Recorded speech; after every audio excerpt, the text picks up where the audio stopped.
আমাদের সন্তানের বিচার কি হইব না? আপনি যখন এদেরকে এখানে মূল্যায়ন করতেছেন না, আগামী দিনে আর কেউ আপনাদের ডাকে সাড়া দিবে না। গত 2 বছর হয়ে গেল, আজকে আমাদের কোনো জুলাই সনদের কোনো বাস্তবায়ন হয়নি। বিএনপি সরকার আসার পরও আমরা কোনো পরিবর্তন দেখতেছি না। আমাদের সন্তানের বিচার কি হইব না? আমাদের সন্তান বলে গেছে, মা আমরা দেশের জন্য লাগলে জীবন দিব। তাই জীবন দিয়ে দেশ আজকে এখনো স্বাধীন করতে পারলো না আমাদের সন্তান।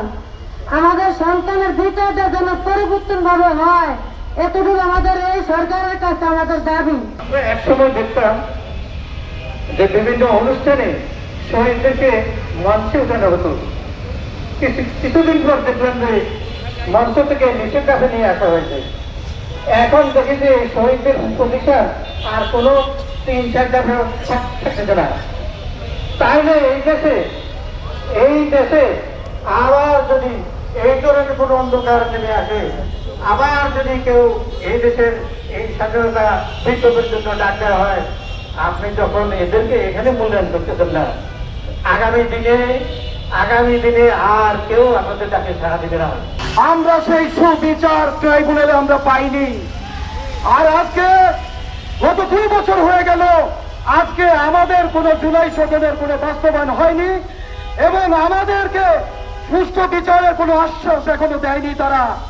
আমি ট্রাইব্যুনালের প্রসিকিউটর এখন যে আছেন তাকে আমি বলছি, আপনি অবিলম্বে আমাদের শহীদ পরিবারদের সাথে বেইমানি না করে আপনি ওনাদের রায় পেশ করেন। বিচার কাজ বিলম্বিতকরণ হতে হবে, তাহলে জনগণ মনে করবে আপনারা ইলেকশন ইঞ্জিনিয়ার শুধু করছেন না, 3টা প্রতিশ্রুতি ছিল নির্বাচন সংস্কারের বিচার সংস্কারের ক্ষেত্রেও আপনারা একই ইঞ্জিনিয়ারিং এর পদ্ধতি করেছেন, সংস্কার পরিষদের শপথ নেন নাই।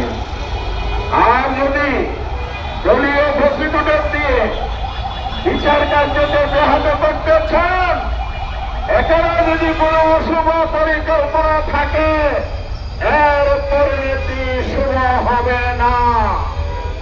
কারণ এদেশের জনগণ আর সেই ফ্যাসিবাদের আমলে গুম হত্যাকাণ্ডের বিচার না করে ক্ষমতায় টিকে থাকতে কাউকে দেবে না।